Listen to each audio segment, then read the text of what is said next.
नहीं ये अच्छी तू पहचान ले, आदत नहीं ये अच्छी तू पहचान ले, जानलेवा है तंबाकू का सेवन ये जान ले, जानलेवा है तंबाकू का सेवन ये जान ले।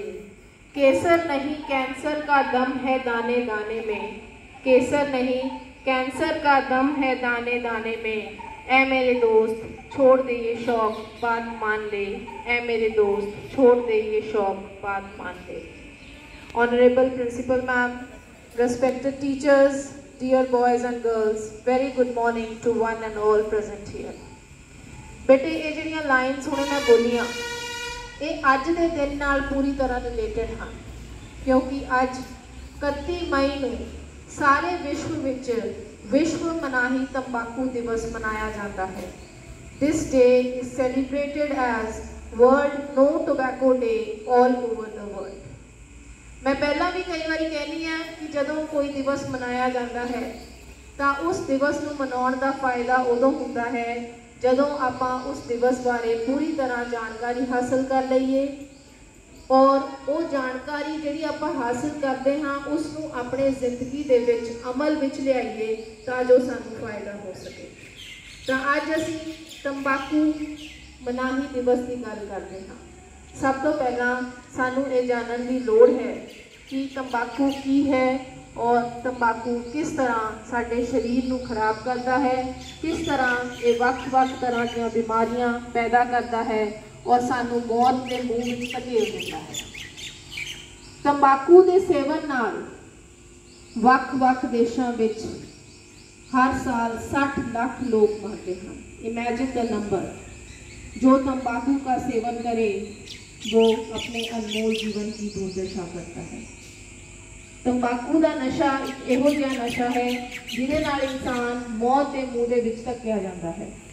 उसका शरीर हौली हौली अंदरों खोखला होता जाता है क्योंकि तंबाकू के अंदर एक रसायन है जिन्हों आप निकोटिन कहने हैं। Tobacco contains a chemical called nicotine और निकोटिन साडे सिस्टम नूं साडे बायोलॉजिकल सिस्टम नूं पूरी तरह करप्ट कर दिंदा है, पूरी तरह खराब कर दिंदा है, जिस के कारण सानू कैंसर वर्गियां भयानक बीमारियां जड़ियां हन वो चिंबड़ जांदियां हन और हौली हौली असी मौत के शिकार हो जाते हैं। इस करके सानू ये जानने की लोड़ है कि जेकर कदे रब ना करे जेकर कदे असी गलत संगत विच पै जाइए तो सानू कोई तंबाकू का सेवन करने लई मजबूर करे तो उस समय साडे कोले अवेयरनेस होनी चाहिए है कि असी झट उसनू ना कर सकीए। जेकर तुसी अपने आस पड़ोस के विच जाकर अपने जॉइंट फैमिली के विच किसी परिवारिक मैंबर नूं तंबाकू का सेवन करते हुए देखो तो तुसी उस मैंबर नूं रोक सको क्योंकि तुहानूं ज्ञान है। हुण सब तो बड़ी गल है कि तुहानूं इस उम्र दे विच ये ज्ञान क्यों दिता जाता है। Because you are going through the adolescent stage. तुसी उस स्टेज विचों लंघ रहे हो जदों तुसी चीज़ां नूं बहुत चंगे तरीके नाल सीख सकते हो, बुरियां आदतां दा त्याग कर सकते हो। जदों तुसी वड्डे हो जाओगे उदों तुहाडे लई ये आदतां छड्डणियां बहुत मुश्किल हो जांदियां हन। इस करके अज दे दिन स्कूलों के विच खास कर ये अवेयरनेस प्रोग्राम करवाए जाते हैं तां जो बच्चों को ये ज्ञान दिता जा सके कि इस नॉलेज के नाल तुसी अपनी जिंदगी नूं सुधारना है क्योंकि ये जिंदगी जिहड़ी है ना वो बहुत अनमोल है, ये बार बार नहीं मिलती और इस जिंदगी नूं असी किसी नशे दे विच खराब नहीं कर सकते, धुंधला नहीं कर सकते। इस करके तुहानूं ये ज्ञान दिता जाता है। इहदे रिगार्डिंग मैनूं एक छोटी जी गल याद आउंदी है, इहनूं ध्यान नाल सुणिओ।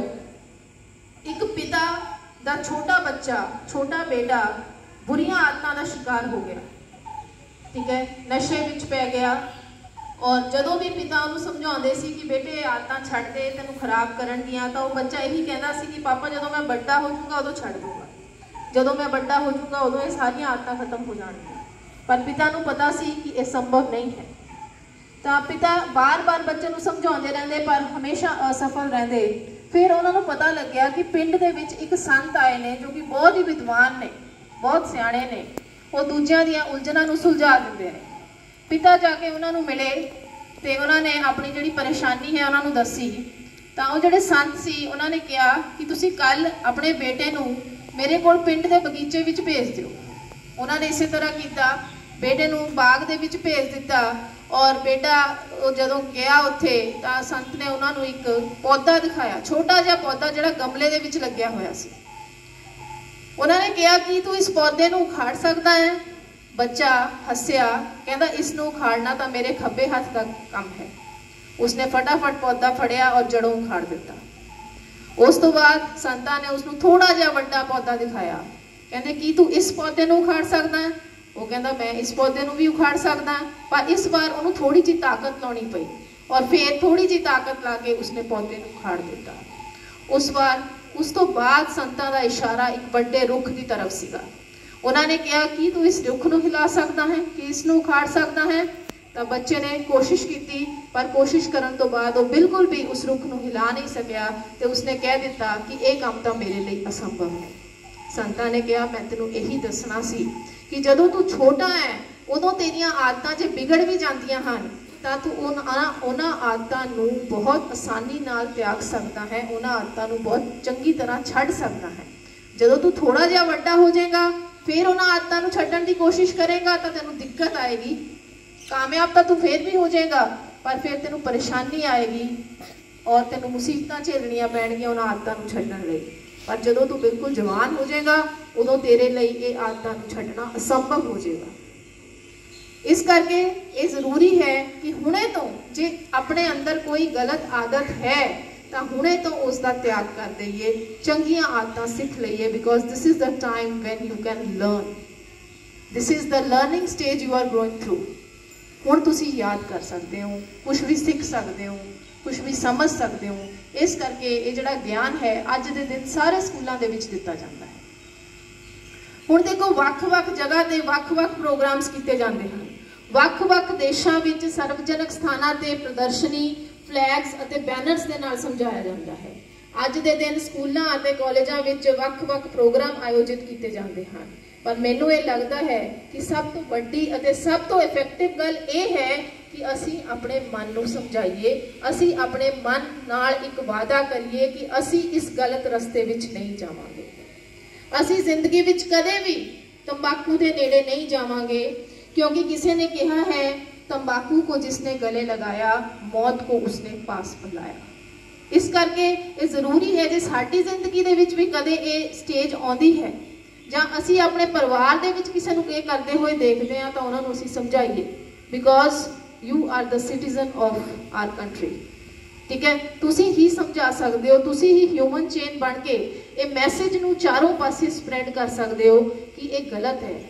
ये एक इहो जिहा नशा है जिहड़ा तुहाडी जिंदगी नूं दिन ब दिन खोखला करता जाता है। तो सानूं इस गल नूं समझण दी लोड़ है। उस तो बाद असी देश के नागरिक हाँ, देश का भविख जिहड़ा है वो साडे हत्थ विच है। तुसी सारे छोटे छोटे प्यारे प्यारे नाजुक बच्चे हो, पर तुहाडे अंदर ये ताकत है कि तुसी देश की सिरजना कर सको, देश नूं सकारात्मकता वाल लै जा सको और देश नूं पॉजिटिविटी प्रदान कर सको। ये तुहाडे हत्थ विच है। इस करके गलत आदतां नूं हुणे तो रिजेक्ट कर दो। किसी ने कहा है reject it now because you have to regret it tomorrow. जे अज रिजेक्ट ना किया, जे अज त्याग ना किया तो कल नूं पछताउणा पै जाएगा। तो इस करके देश के एक चंगे नागरिक होने नाते तुहाडा ये फर्ज बनता है कि आओ मिल के अभियान चलाइए, तंबाकू मुक्त देश बनाइए। आओ मिल के अभियान चलाइए, तंबाकू मुक्त देश बनाइए। अज ये अपने स्कूल दे विच एक वादा करके जाओ कि तंबाकू नूं आपां सारी देश नूं खत्म करना है और असी उसका पार्ट बन जाते हैं। कई बार असी ये सोच लैंदे आ कि साडे कल्ले दे करन नाल की होएगा, but this is very wrong. एक एक बंदे दे करन नाल ही सारा संसार जिहड़ा है वो उज्जवल भविख वल जा सकता है। एक एक बूंद दे नाल ही घड़ा बनता है। इस करके तुसी उस ह्यूमन चेन का पार्ट बनना है, तुसी उहदे विच कॉन्ट्रीब्यूट करना है और तुसी इस देश नूं तंबाकू मुक्त देश बनाना है। So take this message and imbibe this in your mind. अपने अंदर इस मैसेज नूं रचा लो and try to spread the positivity all around the world. Thank you and have a nice day.